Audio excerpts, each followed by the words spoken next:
Bismillahirrahmanirrahim. Assalamualaikum warahmatullahi wabarakatuh. Waalaikumsalam warahmatullahi wabarakatuh. Alhamdulillah, program diskusi reflektif Bulan Bermuhammadiyah kembali hadir. Kali ini bersama dengan saya, Vini Auliani. Dalam program ini kami akan menghadirkan berbagai macam majelis dari Persyarikatan Muhammadiyah, juga lembaga dan organisasi otonom, serta amal usaha Muhammadiyah. Dan juga dalam kesempatan kali ini akan hadir, yaitu lembaga pengembangan pesantren pimpinan pusat Muhammadiyah. Dan sudah bergabung bersama kami saat ini yakni Bapak Dr. Haji Maskuri MED yang merupakan Ketua Lembaga Pengembangan Pesantren Pimpinan Pusat Muhammadiyah. Assalamualaikum Pak Maskuri, apa kabar? Waalaikumsalam, alhamdulillah. Alhamdulillah ya Pak ya. Masih Ya. beraktivitas ya Pak ya? Sekarang Ya, sudah mulai memasuki di rumah nih Pak, barusan selesai ngajar. Alhamdulillah Pak Maskuri. Ya, baik Pak Maskuri. Alhamdulillah kita saat ini Muhammadiyah sudah memasuki usia ke 109 tahun dan sudah banyak pengembangan-pengembangan juga pembaharuan yang dilakukan, termasuk diantaranya menambah lembaga dakwah baru, di mana salah satunya adalah lembaga pengembangan pesantren dari pimpinan pusat Muhammadiyah ini. Nah, ini bagaimana Pak Maskuri sejarah dan juga latar belakang dari terbentuknya lembaga pengembangan pesantren pimpinan pusat Muhammadiyah ini Pak Maskuri? Baik, Mbak Vini, terima kasih diberi kesempatan untuk menjelaskan terkait dengan latar belakang atau sejarah berdirinya atau lahirnya Lembaga Pengembangan Pesantren Pimpinan Pusat Muhammadiyah. Memang ini secara awalnya adalah tumbuh dan berkembang dari bawah. Pada menjelang Muktamar Jogja, Muktamar yang ke-46, itu ada namanya forum ya, forum para pimpinan pondok pesantren Muhammadiyah seluruh Indonesia membentuk semacam forum disebut ITMAM, Ittihadul Ma'ahid Al-Muhammadiyah, Ikatan Pondok Pesantren Muhammadiyah seluruh Indonesia, yang diketuai oleh Ustadz Yunus Muhammadi dan sekretarisnya adalah Ustadz Nasirul Ahsan. Itu embrio awalnya itu. Jadi ingin karena pesantren dari tahun ke tahun jumlahnya semakin bertambah, sehingga adanya wadah ya, wadah yang khusus membina pesantren. Meskipun sebenarnya selama ini pembinaan pesantren itu bergabung ya, ada di Majelis Pendidikan Dasar dan Menengah Pimpinan Pusat Muhammadiyah. Karena Majelis Dikdasmen itu kan menangani atau mengelola sekolah, madrasah, dan pesantren sejak awal itu. Karena semakin tahun jumlah pesantren bertambah sehingga ada aspirasi, ada pikiran-pikiran bahwa pesantren perlu dikelola secara fokus ya, sehingga ada aspirasi dari para pimpinan pesantren Muhammadiyah membentuk wadah ya, itu disebut ITMAM, Ittihadul Ma'ahid Al-Muhammadiyah. Itu menjelang Muktamar Jogja, Muktamar ke-46 2010 ya. Yang idenya ya ini ingin mengusulkan adanya lembaga tersendiri, apa bentuknya majelis atau lembaga. Namun di rapat hasil Muktamar Jogja itu memang ada hasil keputusan PP ya, pengurus periode 2010-2015, itu nomenklatur Majelis Dikdasmen itu berubah ya. Jadi bukan Majelis Dikdasmen lagi, tapi Majelis Pendidikan Sekolah Madrasah dan Pesantren. Jadi awalnya seperti itu. Kemudian ITMAM ya, ITMAM yang selama ini menjadi forum komunikasi non struktural diwadahi ya, diwadahi dalam Majelis Dikdasmen Pimpinan Pusat Muhammadiyah sebagai tim pengembang Jadi terkait dengan pembinaan pesantren, ya kita menggunakan sumber daya, yaitu para pimpinan pesantren untuk melakukan pembinaan pesantrenan di pesantren Muhammadiyah seluruh Indonesia, tentunya berjenjang ya. Kalau di suatu wilayah banyak pesantrennya, boleh didirikan itmam. Tapi sifatnya bukan struktural ya, fungsional ya. Seperti kalau di sekolah kan ada KKG, ada MGMP. Nah, kemudian nama majelis itu yang semula pendidikan sekolah madrasah dan pesantren disepakati oleh rapat pleno majelis diklasmen. Tetap saja karena perubahan nomenklatur itu berdampak pada perubahan semua atribut ya yang ada di sekolah pesantren. Karena untuk papan nama saja itu kan semuanya harus berubah. Kemudian juga surat, kemudian rapor. Karena itu di pimpinan majelis dosen sepakat bahwa pembinaan pesantren harus dilakukan secara serius ya. Sehingga tetap namanya itu Majelis Pendidikan Dasar dan Menengah Pimpinan Pusat Muhammadiyah. Itu awalnya seperti itu. Kemudian di Muktamar 47 yang di Makassar 2012 masih aspirasi itu tumbuh dan berkembang dari bawah, dan memang rekomendasi salah satu rekomendasi muktamar itu adalah perlu dibentuknya majelis pesantren. Namun setelah pimpinan Muhammadiyah terpilih hasil Muktamar 47 di Makassar pada rapat pleno yang pertama, disepakati bukan majelis pesantren tapi lembaga pengembangan pesantren pimpinan pusat Muhammadiyah. Ternyata yang diberi amanah sebagai ketuanya malah saya gitu kan. Saya sendiri ya agak kaget ya. Saya di majelis diklasmen waktu itu sebagai sekretaris majelis pimpinan pusat. Kemudian September 2015 ada SK-nya keluar ya. Kalau membaca kedudukan LP2 itu ada di pusat saja, pimpinan pusat Muhammadiyah. Tapi muktamar kan dilanjutkan dengan musyawarah wilayah ya. Dan musyawarah wilayah untuk memilih ketua pimpinan wilayah dan juga majelis lembaga terkait. Di beberapa wilayah itu mendirikan LP2 juga. Seperti Jogja, kemudian Jawa Tengah, Jawa Timur, itu, Jawa Barat, provinsi besar yang jelas ya. Iya. Tidak semua. Kemudian di luar Jawa itu di Sulawesi Selatan ya, itu ada LP2. Nah, tugasnya itu ada 3, Mbak.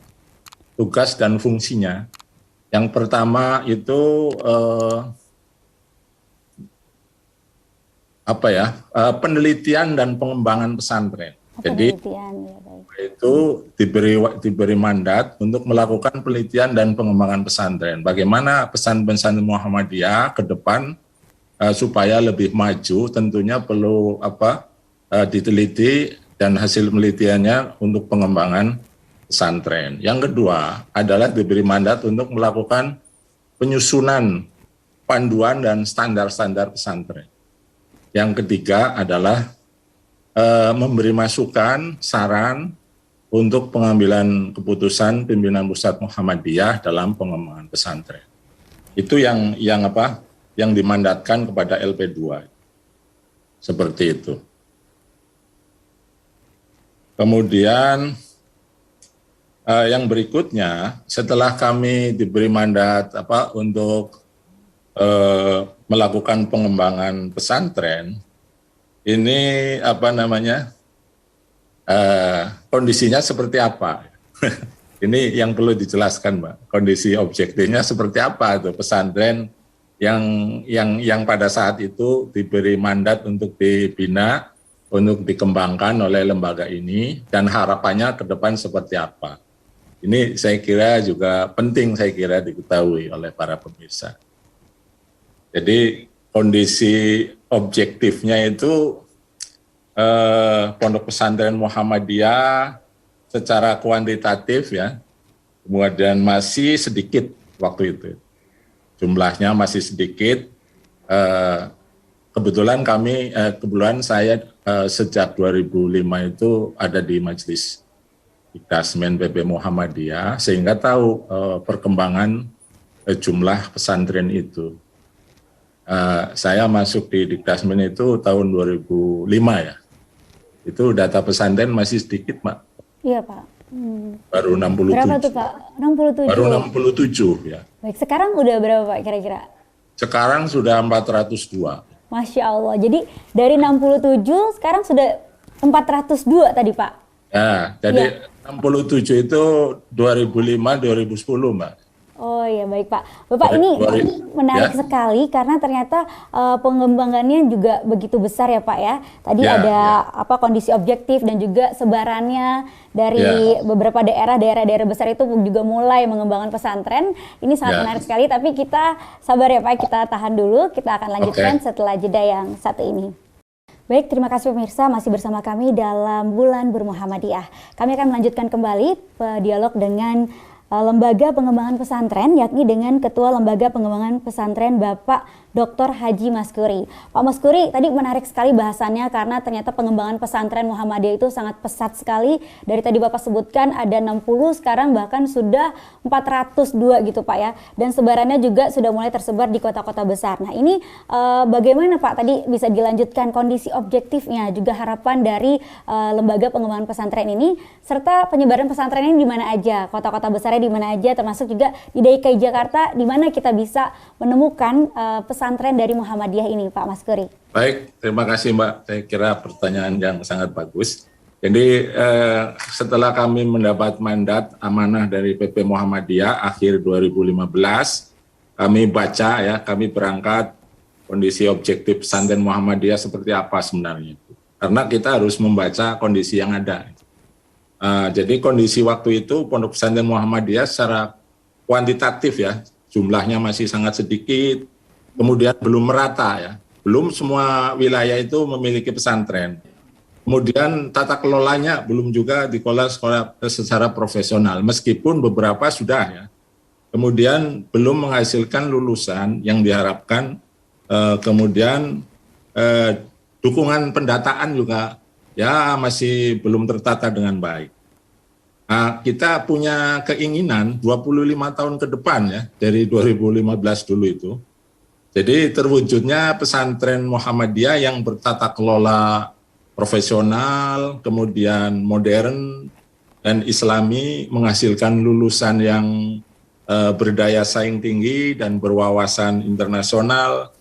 Dan secara kuantitatif pesantren diharapkan terus bertambah dan merata di seluruh wilayah Indonesia. Dan alhamdulillah sampai saat ini tadi seperti yang saya sebutkan itu sudah tersebar di 27 provinsi, Mbak. Alhamdulillah. Jadi sudah tersebar sekarang ya, Pak ya. Ya, baik. Kecuali ada 7 provinsi yang belum memiliki satupun pondok pesantren. Misalnya Bangka Belitung, Kepulauan Riau, kemudian Kalimantan Tengah, kemudian Sulawesi Utara, kemudian Maluku, kemudian Papua. Itu provinsi-provinsi yang belum memiliki. Di DKI sendiri ada 1, Mbak. Ya. Cuma lokasinya itu bukan di wilayah DKI, adanya di Parung, Jampang. Di Parung, Pak ya. Ya, namanya Muhammadiyah Boarding School Ki Bagus Hadikusumo, Parung, Bogor itu. Itu ada di DKI. Tapi yang mendirikan adalah PWM DKI. PWM DKI. Ya. Ini yang unggulan yang mana Pak di antara 27 provinsi itu, pesantren yang unggulan dari Muhammadiyah ini di yang mana Pak? Ya, yang jelas yang sudah besar kan kalau di Jawa Barat kan pesantren Muhammadiyah Darul Arqam Garut ya. Ya Pak. Yang di Jogja Garut ya. Alimin Mu'alimat memang kan didirikan oleh Kiai Dahlan ya. Kemudian di Jogja itu MBS ya, pun baru ya, artinya paling baru 15 tahun. Tapi sekarang santrinya udah 2.500. Masya Allah, dari Putra 2000. maupun putri ya. Iya. Dan berasal dari berbagai provinsi di seluruh Indonesia. Masya Allah. Baik. Nah, kalau profil santrinya Pak, lulusannya ini gimana Pak? Oh iya, kita punya standar untuk profil santri ya. Iya, standar lulusannya Pak ya? Ada 12 ya. Ada 12 tuh Pak standarnya. Ada 12 ya. Apa aja tuh Pak? Ya, satu tentunya karena ini pesantren ya, takwa pada Allah Subhanahu wa taala. Jelasannya berakidah lurus. Karena Akidah lurus ya, iya. akidahnya tidak lurus itu. Beribadah secara benar, tentunya sesuai dengan paham Muhammadiyah. Dan muamalah hasanah. Nah, itu yang pertama, Mbak. Yang kedua, ya. Jadi para lulusan pesantren harus memiliki keunggulan dalam bilang akhlak mulia. Yang ketiga, berpikir maju, Mbak. Jadi karena Muhammadiyah itu mengemban misi berkemajuan, jadi santri-santri juga sejak awal harus dikondisikan, harus punya cara pikir yang maju, ya. Bukan terbelakang, sehingga karena ini tidak lepas dari misi Islam, Islam itu nampak gagah ya, jadi dengan berhadapan dengan siapapun ya. Kemudian yang keempat adalah mampu membaca Al-Quran dengan fasih, lancar, dan memahami maknanya dengan benar. Jadi ini sangat penting ya. Kemudian yang berikutnya mampu menghafal minimal 5 juz ya. Jadi menghafal minimal 5 juz ya Pak ya. Minimal itu Mbak. Minimal ya Pak ya. Jadi bagus. Logikanya kelas sanawiyah atau SMP 1 juz, kelas 2 1 juz, kelas 3 1 juz. Ketika naik madrasah aliyah atau SMA atau SMA kelas 4 1 juz, kelas 5 1 juz. Nah, untuk kelas 6 itu stop karena mau ujian. Hanya mengulang saja yang 5 juz. Itu juznya juz 1, juz 2, juz 28, 29, 30. Baik. Yang keenam mampu menghafal minimal 250 hadis pilihan. 200 hadis pilihan lebih. Kemudian mampu menjadi pendidik. Jadi harus punya kemampuan menjadi pendidik karena masyarakat membutuhkan. Juga menjadi mubalik ya. Dan juga menjadi imam sholat. Karena sangat butuh ya tenaga yang untuk memakmurkan masjid dan musola. Kemudian yang 8 memiliki kompetensi kepemimpinan dan kekaderan. Nah, ini penting karena kader-kader yang dihasilkan dari Pondok Pesantren Muhammadiyah ini harus memiliki kompetensi kepemimpinan dan juga kekaderan, sebab akan melanjutkan estafet perjuangan para pendahulu. Yang berikutnya yang ke-9 memiliki kemahiran dalam berbahasa Arab dan Inggris. Nah, ini merupakan wajib, bukan lagi tapi wajib. Nah, kemudian ya, Pak. Ya. Mandiri dan berjiwa wirausaha. Ya. Jadi lulusan pesantren Muhammadiyah itu harus punya jiwa kemandirian dan wirausaha sehingga kelak di kemudian hari ya tidak menggantungkan nasibnya untuk jadi pegawai atau menjadi apa saja ya, tapi dia punya jiwa kemandirian ya, tanpa menjadi pegawai negeri umpamanya. Itu bisa hidup karena para pendiri Muhammadiyah sendiri kan seorang wirausahawan ya, Kiai Ahmad Dahlan kita. Kemudian memiliki keterampilan public speaking, Mbak ini. Oh, public speaking juga termasuk ya. Dia organisasinya bagus karena dia akan akan menjadi pemimpin itu kan. Kemudian panduan juga kan melatih jiwa mandiri. Jiwa mandiri, percaya diri, kemudian mampu membangun jejaring. Itu yang terakhir itu karena pesantren memiliki kemampuan membaca hasanah Islam yaitu kutub at-turas. Jadi kalau bahasa kitab kuning ya. Kitab kuning. Nah, Oke, kitab kuning tapi versi kalau di Muhammadiyah ya Muhammadiyah Pak kan ya. yang kuning dibaca, yang putih dibaca juga gitu. Iya, Itu profilnya Mbak itu. baik. Masya Allah. Jadi ini tadi 12 profil yang diharapkan dari lulusan pesantren Muhammadiyah ini, Pak. Ini benar-benar full package banget ya, Pak ya. Ini Ya. rasa-rasa ini pilihan ini untuk warga Muhammadiyah untuk nggak usah bingung-bingung lagi kalau ingin menyekolahkan anaknya yang bagus ilmu agamanya, ilmu lainnya juga, dan tidak kalah dengan pesantren lainnya gitu Pak ya. Udah ada Ya, pilihannya ya, ini di ya. pesantren Muhammadiyah. Betul, Baik, betul. Pak Maskuri, ini diskusinya sangat menarik lagi. Namun kita akan lanjutkan tentunya setelah yang satu ini ya. Baik, terima kasih pemirsa TVmu dimanapun Anda berada. Masih bersama dengan kami dalam program Diskusi Reflektif Bulan Bermuhammadiyah. Yang kali ini kami berdialog dengan Lembaga Pengembangan Pesantren bersama Bapak Maskuri. Baik Pak Maskuri, kita lanjutkan kembali ya Pak ya. Ya, Ini silakan. ya sangat menarik sekali Pak. Tadi ada 12 nilai yang diterapkan dari pesantren Muhammadiyah yang tentunya diharapkan bisa menjadi akhlak dan juga karakter dari para lulusan pesantren Muhammadiyah. Nah Pak, ini juga termasuk persiapan untuk kader-kader ulama ya Pak ya? Ya, ya. Ya. Nah nanti ini hasilnya Pak, hasil yang dicapai dan juga sebenarnya program prioritas dari Lembaga Pengembangan Pesantren ini apa sih Pak? Ya, kami di periode ini meskipun tentunya banyak programnya ya, tapi supaya karena waktunya terbatas 5 tahun, ada 4 program prioritas atau yang menjadi unggulan ya, yaitu standarisasi sistem dan kurikulum pesantren, Pak. Jadi, selama ini kurikulum pesantren di Muhammadiyah itu hampir masing-masing ya. Jadi saya selama di Majelis Sikdasmen saya cari dokumennya belum ada ya. Sehingga ketika kami diberi mandat ini, kemudian raker yang pertama 11 Desember 2015 saya ingat itu. Itu ada di Universitas Muhammadiyah Malang. Gitu. Kebetulan Pak Rektornya Prof. Dr. Muhajir kan terpilih juga menjadi salah satu ketua ya. Ketua PP Muhammadiyah yang membidangi pendidikan dan LSPO termasuk pesantren. Nah, beliau udah LP2 rakernya di UMM saja gitu kan. Nah, kami undang perwakilan dari pesantren dan juga wilayah.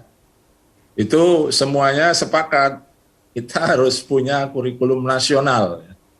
Kurikulum pesantren Muhammadiyah yang nasional yang disepakati bersama. Meskipun tidak berarti menyeragamkan ya. Jadi kurikulum nasional yang disepakati itu minimal sifatnya itu. Kalau ada kekhasan masing-masing daerah itu kembangkan itu. Jadi tidak menghilangkan kekhasan masing-masing pesantren. Jadi tapi sebagai standar nasional perlu ada. Karena itu waktu itu kami melakukan workshop ya. Workshop untuk merumuskan kurikulum pesantren Muhammadiyah harus seperti apa gitu. Itu 2016 mulai Mbak, awal sampai 2016 akhir, 1 tahun itu kita membahas kurikulum, kemudian standar lainnya itu kan kurikulum itu kan kalau sekarang istilahnya standarisi ya. Jadi ada standar kompetensi lulusannya tadi. Jadi profil yang diharapkan tadi sudah disebutkan ya itu kan. Kemudian kita kurikulumnya sudah ada Mbak. Setelah jadi waktu draft kurikulum yang kita buat itu kita rakernas ya. Rakernas di Universitas Makassar tahun 2017 mendapat masukan daripada pimpinan pesantren, kemudian di-workshopkan kembali, masukan lagi. Alhamdulillah setelah ada rakor 2018 di Darul Arkom Garut, pada saat itu Pak Presiden Jokowi hadir juga ke pondok pesantren itu dan kami diminta mengadakan rakor. Kurikulum pesantren disahkan oleh PP, ditanfid ya. Jadi mulai 2016 kurikulum pesantren sudah ditanfid oleh PP Muhammadiyah termasuk silabusnya dan standar-standar yang lain ya, seperti standar prosesnya, standar penilaiannya, kemudian standar ustadzahnya, standar prasarannya. Kemudian yang kedua, membangun kemandirian pesantren. Karena penting ini. Jadi pesantren-pesantren Muhammadiyah juga punya kemandirian yang tinggi. Nah, contohnya apa? Banyak sekarang pesantren-pesantren Muhammadiyah yang punya unit-unit pengembangan ekonomi. Sehingga karena santri, kalau pesantren punya santri 500 ribu, itu kan pangsa pasar ya. Iya Pak. Pasar. Sehingga sekarang itu banyak pesantren yang punya semacam Alfamart atau Indomart. Gitu. Tapi sendiri ya Pak ya? Tapi namanya bukan sendiri, itu nama ya. sendiri ya Pak ya? Ya, nama sendiri. Luar biasa ya, Masya Allah. Ya, di MBS Jogja itu kalau nggak salah itu Hasbunamart namanya. Hasbunamart, oh Masya Ya, Allah. jadi Iya, iya. masing-masing berkreasi sesuai dengan apa ya, Baik, inisiatornya itu. Ya, inisiatornya. namanya adalah bagaimana mengembangkan ekonomi itu. Ekonomi pesantren. Ada yang mendirikan koperasi juga itu. Sehingga di samping sumber biaya itu dari orang tua siswa itu kan, sumber ekonomi yang dikembangkan, yang digali oleh pesantren itu sendiri. Baik, ini luar biasa sekali Pak Maskuri. Namun dalam pelaksanaannya biasanya kan kita suka menemui kendala ataupun problem-problem gitu Pak ya. Nah ini problemnya apa Pak? Problem utamanya gitu, masalah dan juga tantangan yang dihadapi. Ya karena apa ya, pesantren itu kan umumnya kan keahliannya kan alumni kalau tidak dari perguruan tinggi agama, kemudian itu ustadz-ustadznya ada, tapi fokusnya kan mengajar ya. Yeah. Kalau kaitannya dengan pengembangan ekonomi harus ada tenaga khusus itu, Ya Pak. sesuai bidangnya gitu. Beberapa tahun juga ada bantuan, contohnya dari Kementerian Kelautan ya, memberikan bioflok itu. Bioflok itu untuk budidaya lele, ikan lele itu. Nah, itu beberapa pesantren kita dapat ya. Kalau yang ditangani oleh yang ahlinya itu berkembang pesat, Mbak. Cepat gitu Pak ya? Ya, jadi 3 bulan, nggak sampai ada yang bilang ya 3 bulan itu sudah besar-besar ya. Dan itu sudah bisa dijual gitu. Dan itu kan menjadi sumber ekonomi. Memang SDM yang utamanya, Mbak. Jadi karena diperlukan berbagai macam keahlian ya. Kemudian koperasi juga itu kan. Kan tidak semua orang punya manajemen keuangan yang baik gitu kan. Jadi memang di para mudirnya atau pimpinan pesantrennya harus punya pengetahuan yang luas, nanti mencari orang-orang yang dianggap layak untuk mengelola bidang-bidang tertentu, terutama kalau kaitannya ekonomi, juga orang-orang yang memang punya minat, bakat, dan punya background itu. Sehingga kalau diberi amanah itu berkembang ya, bukan mati. Ya, baik Pak, ini luar biasa sekali, tapi tetap terus dimaksimalkan ya Pak ya untuk pengembangan pesantren ini. Iya. Ya. Kemudian yang program berikutnya itu piloting tren model tadi. Nah, itu kebetulan BPS kan baru lahir ya. Ini menjadi model ya, piloting menjadi yang dikembangkan. Alhamdulillah sekarang saya tanya kapan itu sudah 400 santrinya. Sudah 400. Dan sekarang sudah mau membangun MBS 2 itu di lokasi yang tanah wakaf juga, punya pimpinan wilayah DKI. Alhamdulillah. Di mana tuh Pak rencananya, bocorannya? Iya, di sebelahnya katanya hanya selang. Di sebelahnya lagi, jadi selang 150 meter katanya. Oh, diperluas lagi dan ditingkatkan ya Pak ya? Tanahnya 2,5 hektar katanya. Ya. Kalau MBS ini udah berapa lama Pak terbentuknya atau berdirinya? MBS belum lama sebenarnya, sekitar Muhammadiyah Boarding School tadi ya? Ya, 6-7 tahun ya baru. 6-7 tahun. Ya. Baik. Kemudian yang program prioritas berikutnya adalah peneguhan pesantren Muhammadiyah sebagai pusat kaderisasi ulama Muhammadiyah. Masya Allah. Ini saya kira seperti tujuan, tadi saya lupa menyampaikan tujuan. Jadi tujuan pendidikan pesantren Muhammadiyah itu 3. 1, menyiapkan kader-kader ulama. Yang kedua, menyiapkan kader-kader zu'ama. Ya. Zu'ama itu pemimpin. Ya. Kemudian yang ketiga, menyiapkan kader pendidik. Masya Allah. Baik. Program yang ketiga ini adalah pesantren Muhammadiyah sebagai pusat kaderisasi ulama Muhammadiyah. Pusat kaderisasi ulama Muhammadiyah. Masya Allah, ini sangat luar biasa sekali. Baik, dialog reflektif Bulan Bermuhammadiyah kembali hadir, kali ini dengan Lembaga Pengembangan Pesantren.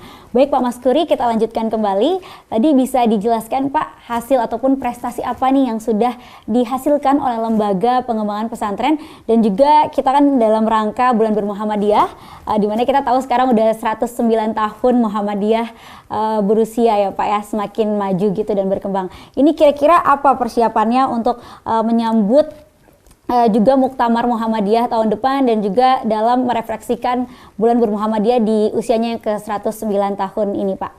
Terima kasih Mbak. Jadi melanjutkan tadi bahwa setelah 2015 sampai hari ini 2021, 6 tahun ya. Alhamdulillah banyak yang sudah dihasilkan. Seperti tadi saya jelaskan, karena program prioritas itu standar ya, standarisasi kurikulum. Jadi kurikulum, silabus, standar proses, standar penilaian, standar SDM dan sarana prasarana sudah ada. Kemudian panduan ya, panduan penyelenggaraan pesantren Mbak. Karena selama ini ada ya di ketentuan Majelis Sikdasmen, tapi hanya satu. Kami melakukan workshop, bukunya tebal, jadi panduan mendirikan pesantren juga ada, panduannya ya. Ya, panduannya ada, kemudian memberi nama pesantren juga ada, kemudian bagaimana pimpinan mengangkat, memilih pemimpinan pesantrennya, kemudian ustadznya, itu ada semua itu. Kemudian sebagai tindak lanjut kurikulum, kami menyusun buku ajar Mbak, pesantren Muhammadiyah, dan dalam berbahasa Arab, gitu. Karena pesantren kan harus punya kemampuan membaca Arab ya Pak. kitab-kitab yang berbahasa Arab. Kami sudah menghasilkan 42 buku. 42 buku, Masya Allah. Ya, baik, Pak. 7 buku untuk jenjang SMP 1, 2, sekarang hilangannya 7, 8, 9. Berarti 21 buku. Untuk jenjang aliyah atau SMA 7 juga. Jadi kali 3. Jadi 21, jadi 42. Nah, sekarang sedang proses 7 buku juga, itu khusus yang buku program keagamaan, jadi khas pesantrennya. Insya Allah targetnya bulan Desember nanti. Kemudian kita juga kerjasama dengan PTM Mbak, PTM Perguruan Tinggi Negeri. Universitas Muhammadiyah Purwokerto, Universitas Muhammadiyah Profesor Dr. Hamka, kemudian ada 6 universitas di Sulawesi Selatan. Itu untuk pengembangan pesantren. Semuanya itu untuk pengembangan pesantren. Ya. Untuk peningkatan kompetensi ustadz-ustadzahnya, dan mudirnya atau direkturnya, dan juga SDM pesantren. Nah, kemudian yang terkait tadi ya, yang menyongsong ya. Menyongsong Bulan Bermuhammadiyah di usianya 109, dan juga nanti persiapan menyambut Muktamar juga mungkin Pak tahun depan gitu. Ya, kebetulan sebelum menyongsong Muktamar, kami kemarin Majelis Pendidikan Dasar dan Menengah baru melaunching ya rencana pembangunan jangka panjang pendidikan dasar dan menengah sampai tahun 2045. Jadi akan seperti apa? Termasuk di dalamnya pesantren, Mbak. Dari pesantren itu ada 4 unggulan. Perlu adanya pusat pendidikan ustadz-ustadzah pesantren Muhammadiyah. Kemudian perlu pusat bahasa. Kemudian yang berikutnya perlu program beasiswa santri dan ustadz, baik di dalam negeri maupun di luar negeri. Nah, kemudian perlu ada pengembangan pesantren model. Nah, sekarang sudah ada namanya pesantren sains ya. Trend Science ada di Sragen ya. Alhamdulillah alumninya sudah melanjutkan terutama ke perguruan tinggi di Indonesia yang berprestise ya, nama baik. Pesantren agribisnis, pesantren entrepreneur. Ini banyak yang belum dikelola ya, belum diinisiasi. Kemudian pesantren laboratorium PTM. Ada pesantren juga yang fokus untuk menyiapkan kader ulama yang punya kemampuan bahasa Arab dan Inggris yang bagus, yaitu pesantren Tafaquh Fiddin. Nah, adapun untuk menyongsong muktamar ya, kami sejak awal Oktober kemarin itu mengadakan webinar, Mbak. Jadi webinar yang berseri. Jadi insya Allah setiap bulan akan ada webinar yang temanya itu tokoh kita. Ya. Tokoh kita itu para pemimpin, ya. Para pemimpin yang terdahulu akan kita bahas, mengundang narasumber yang ahlinya, ya, terutama ahli-ahli di Muhammadiyah. Pertama kemarin sudah webinar, tokohnya adalah Kiai Haji A.R. Fakhruddin. Karena beliau adalah pimpinan Muhammadiyah yang sangat lama ya di Muhammadiyah selama 22 tahun. Kami hadirkan putranya yaitu Pak Kiai Sukriyanto AR. Kemudian yang kedua itu Pak Dr. Khairuddin Basori karena beliau pernah menjadi aktor menggantikan Pak AR di LPO PWM Yogyakarta. Jadi kemudian Kiai Haji Fakih Usman Subaru II, insya Allah nanti awal bulan bulan depan ya kita akan menghadirkan lagi sehingga sampai muktamar insya Allah webinar berseri ini akan tetap berlangsung ya. Kemudian yang sebelumnya itu kita webinar pesantren sebagai pusat kaderisasi ulama tadi sampai 19 kali. Kami hadirkan juga ketua umum PP Muhammadiyah, sekretaris umum PP Muhammadiyah, kemudian Prof. Din Samsudin sebagai mantan ketua umum PP Muhammadiyah. Insya Allah harapannya seperti yang tadi disebutkan, pesantren Muhammadiyah ke depan bisa menjadi pusat kaderisasi ulama. Demikian juga program menyongsong untuk muktamar, kita hadirkan para tokoh adalah agar generasi yang saat ini sedang diberi amanah untuk memimpin persyarikatan di berbagai tingkatan bisa belajar dari para tokoh. Belajar melihat profil pendidikannya, kemudian latar belakangnya, kemudian juga belajar perjuangannya. Bagaimana semenjak muda sampai tua sampai akhir hayatnya, apa yang diperjuangkan oleh para tokoh. Baik, ya, Masya Allah, Pak Maskuri, ini benar-benar prestasi yang membanggakan dan juga perkembangan dari pesantren Muhammadiyah yang begitu pesat. Rasa-rasanya ini bisa menjadi hadiah yang membahagiakan di milad bulan Muhammadiyah tahun ini ya Pak ya, di mana usianya kini sudah mencapai 109 tahun ya Pak Maskuri ya. Insya Allah, mudah-mudahan. Amin. Ya, baik Pak Maskuri, terima kasih banyak atas penjelasannya tadi mengenai lembaga pengembangan pesantren. Mudah-mudahan pesantren-pesantren binaan Muhammadiyah bisa menjadi referensi bagi warga Muhammadiyah, khususnya untuk bisa menyekolahkan anak-anaknya untuk bisa mencetak generasi ulama, kader-kader ulama, dan juga tadi terus mengembangkan pesantren-pesantren sains dan juga pengetahuan umum lainnya agar bisa terus mengembangkan dakwah persyarikatan Muhammadiyah. Sekali lagi terima kasih Pak Maskuri atas waktu dan juga informasi serta inspirasinya yang telah disampaikan. Sama-sama Mbak. Assalamualaikum warahmatullahi wabarakatuh. Waalaikumsalam warahmatullahi wabarakatuh.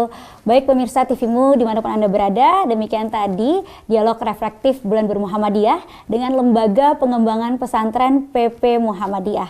Saya Vini Auliani, mohon pamit undur diri dulu. Saksikan terus dialog reflektif Bulan Bermuhammadiyah lainnya bersama dengan majelis dan juga lembaga, organisasi otonom, serta amal usaha Muhammadiyah. Billahi taufiq wal hidayah, albiru manitoko, nasrun minallah wa fatun qarib. Wassalamualaikum warahmatullahi wabarakatuh. Waalaikumsalam.